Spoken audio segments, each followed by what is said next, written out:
Hello aspirants, looking at editorials and question bank for 13th Feb. The first editorial in the Hindu newspaper is Solar Power Breaks a Price Barrier. So this is the news regarding Madhya Pradesh auctioned price for solar photovoltaic reducing. So it has added up the 750 megawatt Reva project also in Madhya Pradesh. So that's why the tariff means the solar photovoltaic power per kilowatts price has reduced to below 3 rupees. So it is now 2.97 rupees. So this is a milestone achieved here. So the editorial is endorsing solar power generation, how this capacity can be increased. So it also highlights that India has provided for itself the target of installing 100 gigawatts of renewable energy by 2022. So this is a target set by India under the intended nationally determined contributions INDCs, which we have submitted to the Paris as part of the Paris Agreement on Climate Change, which we have also ratified. So now these become mandatory for us to be implemented, and it will be internationally monitored as well. So under this also we have means renewable energy means various forms: wind energy, solar energy, biomass plants, small hydropower projects, all are considered part of renewable energy sources, and installed capacity here has to be increased. For solar power specifically, we have also initiated a program, Jawaharlal Nehru National Solar Mission, which began in 2010. So under this, the target has been set to install 20 megawatts or 20 gigawatts of solar power by 2022. So even for the present year 2016-17, the target was installing 12 gigawatts of solar capacity, but this target has not been achieved. It falls short of about 10 gigawatts. So it's a little around 2 gigawatts that has been installed in this present financial year, which will just end. So this shows that we are lagging behind. So the editorial also says that the national policy on renewables has failed to tap on the investment potential of the middle class. So middle class can invest in renewable energy sources. The most easiest way to bring in this is through solar panel rooftops.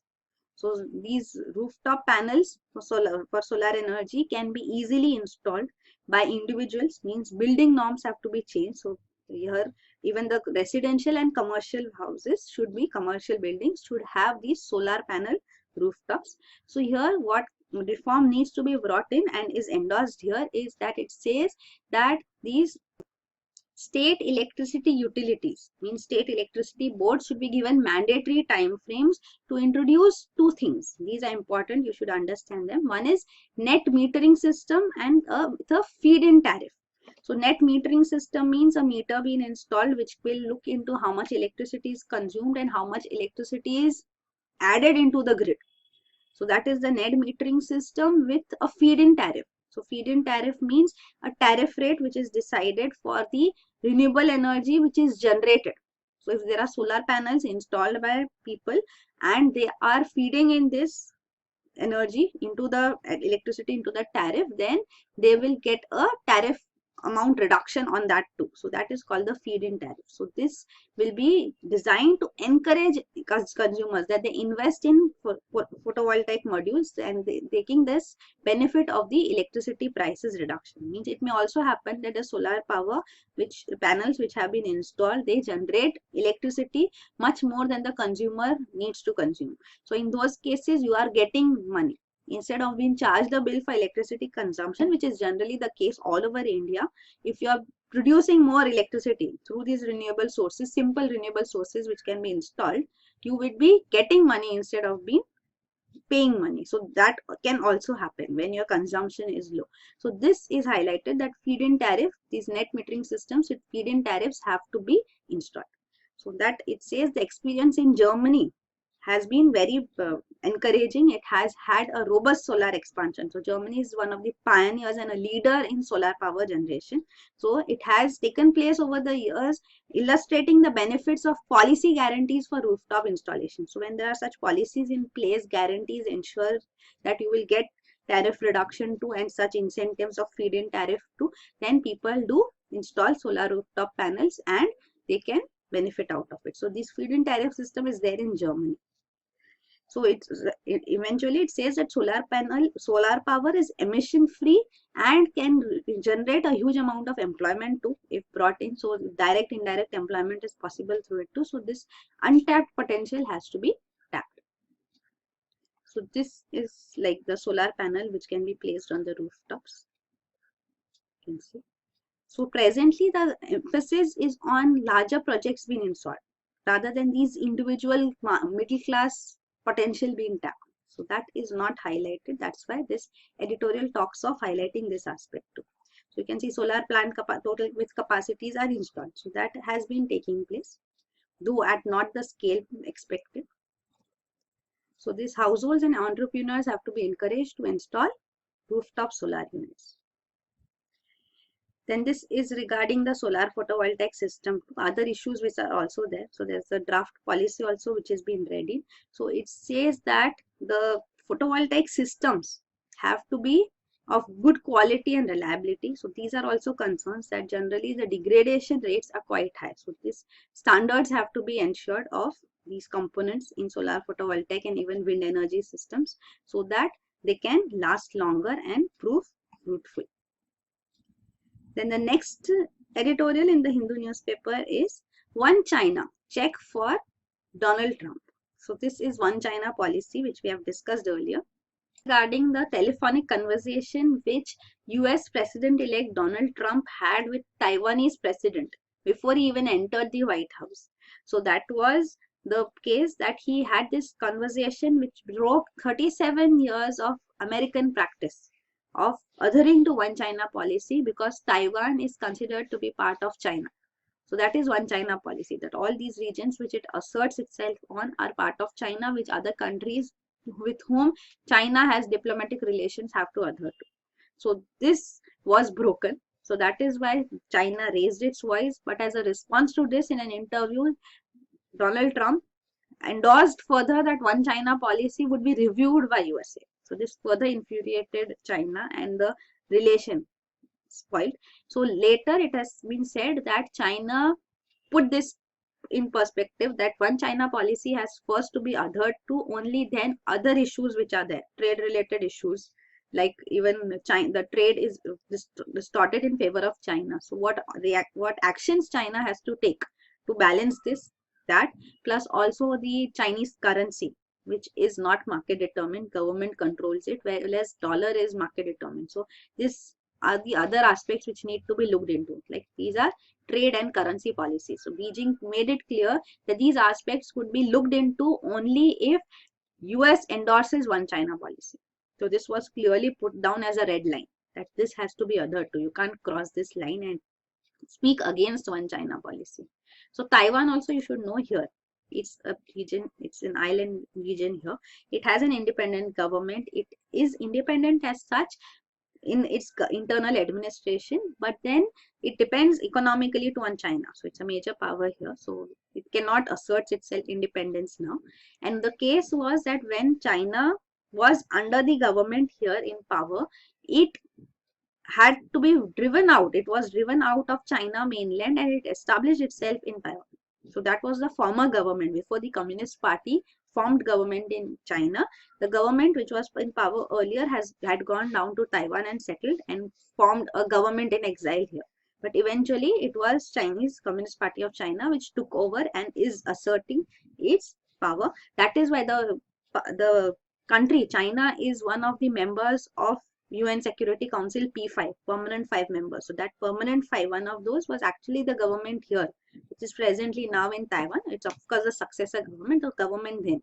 So then it was Taiwan which was holding that seat for long. Eventually it went over to China because China clearly asserted its independence and its power. And it claims Taiwan to be part of itself only. It's not an independent country.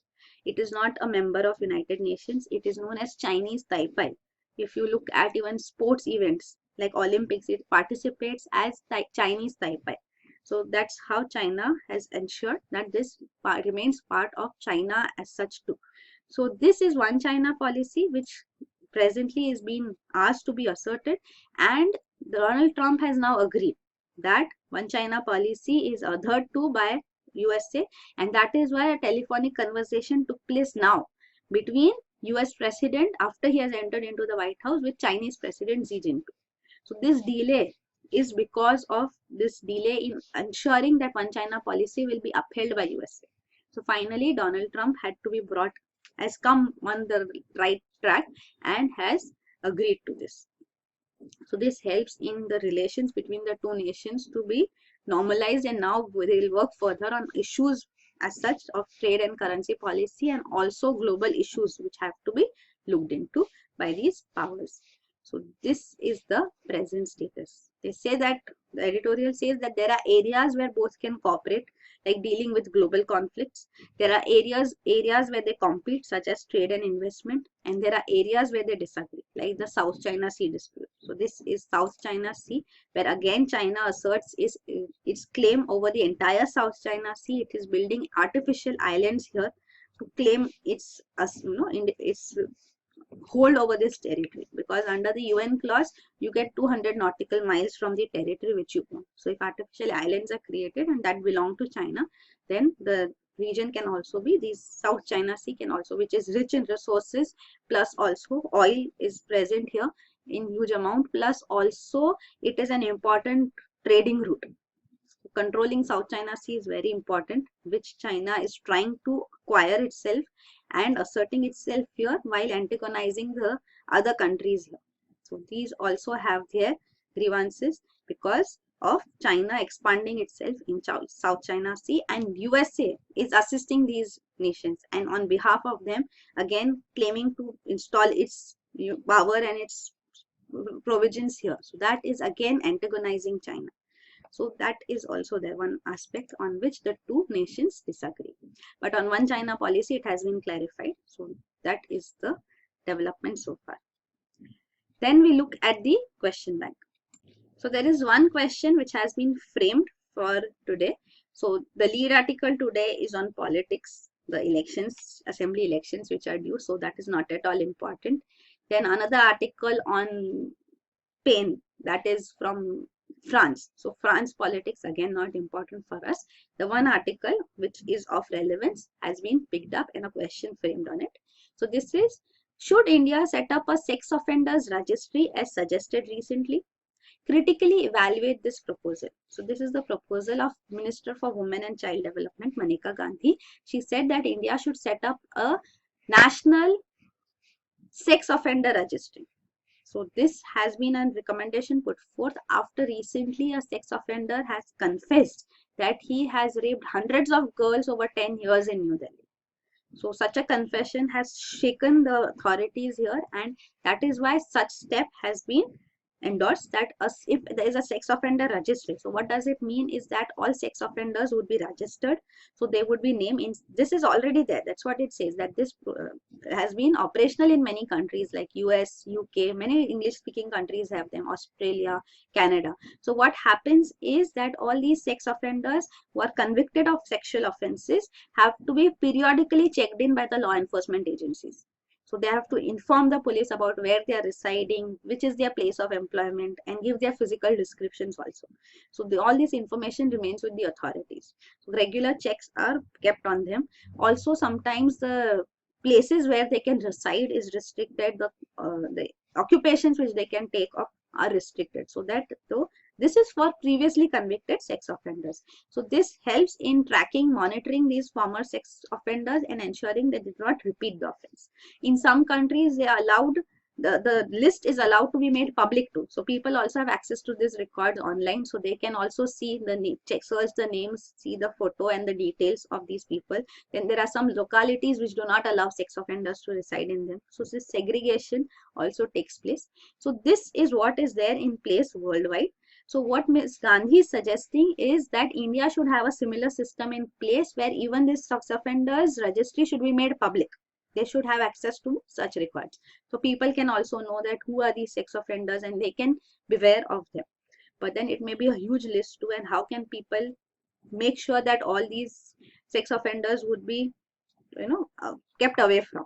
So it's segregation as such done. But then the impact of this sex offenders registry in various countries has seen that there is no significant difference in sex crimes. So crimes still take place. They have not reduced as such, but that is not a justification for not having a sex offenders registry.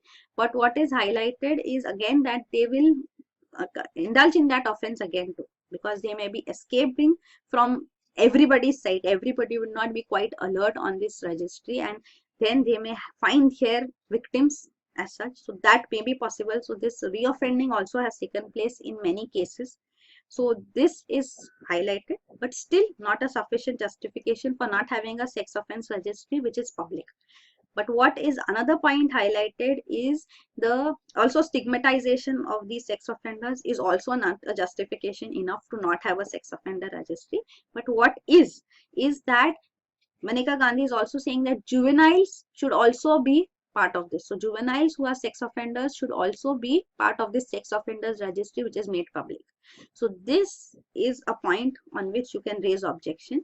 So this children being put under sex offenders registry would result in complete lack of understanding, it says, of India's constitution too, the rights under the constitution, and also international obligations under UN Convention for the Rights of Children. So we have passed the recently passed Act, Protection of Children from Sexual Offences Act of 2012. This criminalizes consensual sex intercourse also between minors as such or with a minor. So in such a case, the example is given if two 17-year-olds have consensual sexual intercourse, then both will be imprisoned and they'll be sexual offenders convicted, and then they would be put under this list for life. And of course, there will be no understanding of what is the offense they have committed and all, because they are in that registry. So this can have adverse consequences. So first we should have an understanding of how a sexual offences laws are framed. So once this is clarified, not putting juveniles under it, or how should it be done, if this is put in place, then we can go ahead to have a sexual offenders registry and then making it public as well. So that is there. Also it says that this POCSO Act is generally used by parents. So many romantic cases where both the youngsters are having consensual relation are put under this act. So the charges are framed under this act by parents, objecting parents. So that has been the use of this act quite often. So this has to be looked into. These should not be put as sexual offenders. Then another point which is highlighted is the pendency rate and conviction rate in India. So the number of offences of rape, the conviction rate of conviction in this is 29%. So only 29% cases are ones in which conviction happens. So huge chunk is either acquitted because they have not committed the offense or acquitted without due to lack of evidence. Then this sexual offenders registry being made public will not take care of that aspect. So this is one aspect which will result in that registry not being successful. But still, this is not a reason why sexual offenders registry should not be there. It should be there. It can be made public too, but these aspects have to be taken into consideration as well. Then another case is of rate of pendency of rape cases. So around 86.2% of rape cases stay pending. So this is also high. So here also we need reforms. So these areas, if reformed, then sexual offenders registry will become more meaningful. So with poor conviction rates and majority of cases still pending before the courts, how will this registry aid is the question. But understand, all the points put forth in this article, none of them justify that this action should not be taken or this reform should not be taken. So that is the point of view which I derive from this whole article. So these aspects need to be worked on, and then a sexual offenders registry made public will actually make sense. That is how you can conclude on this article. So that is it. Thank you.